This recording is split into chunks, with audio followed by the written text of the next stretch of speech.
বাংলাদেশের জার্সির চাহিদা সবসময় ছিল, কিন্তু হামজা আসার পরে এরা চাহিদাটা অন্যরকম হয়ে গেছে। যা আমার প্রোডাকশান তার চেয়ে বেশি চাহিদা কাস্টমারে। আমি তো বেশিরভাগ বেশি হোলসেল, দেখা গেল যে কাস্টমারের যে চাহিদা অনুযায়ী মাল দিতে পারছি না। বিশেষ করে হামজা আসার পর থেকে মানে ডিফারেন্সটা অনেক হয়ে গেছে, যা প্রোডাকশান তার চেয়ে বেশি চাহিদা। হামজা আসার পরে ডেফিনেটলি বাংলাদেশ ফুটবল দলের জার্সির চাহিদা অনেক বাড়ছে।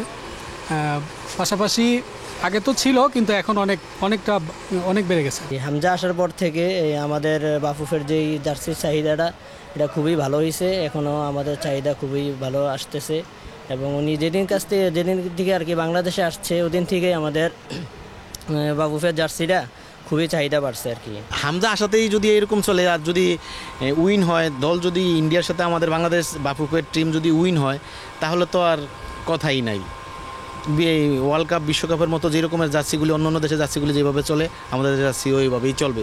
পরিবর্তন তো অবশ্যই আমরা আশা করি, কেননা যেহেতু একটা ছেলে এত দূর থেকে তার এত একটা ব্রাইট ফিউচার রেখে আমাদের দেশে আসছে, অবশ্যই আমরা আশা করি বাংলাদেশ দলের ফুটবলের পরিবর্তনটা আসবে। ক্রেতারা খুব চাচ্ছে। আশা করি হামজা যদি ইন্ডিয়ার সাথে খুব ভালো করে, তাহলে এটার চাহিদা আরও দ্বিগুণ বেড়ে যাবে।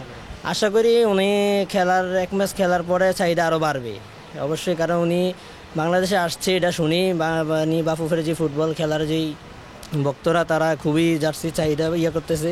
আশা করি উনি খেলার পরে বাংলাদেশের জার্সির চাহিদা আরও খুবই ভালো হবে। আগে এত চাহিদা ছিল, মানে খুব কমই ছিল, এত চাহিদা ছিল না, কিন্তু উনি আসার পর থেকে আশা করি জার্সির চাহিদাটা একটু বাড়ছে। আমাদের নতুন জার্সিটা আশা করি আমরা 25 তারিখে আর আগে খেলা শুরু হওয়ার আগেই আমরা জার্সি অ্যাভেলেবেল আশা করবো ইনশাল্লাহ। রবিবারের ভিতরে আমাদের কিছু জার্সি আসবে। এখন স্যাম্পল কিছু জার্সি আছে আমাদের কাছে অ্যাভেলেবেল না।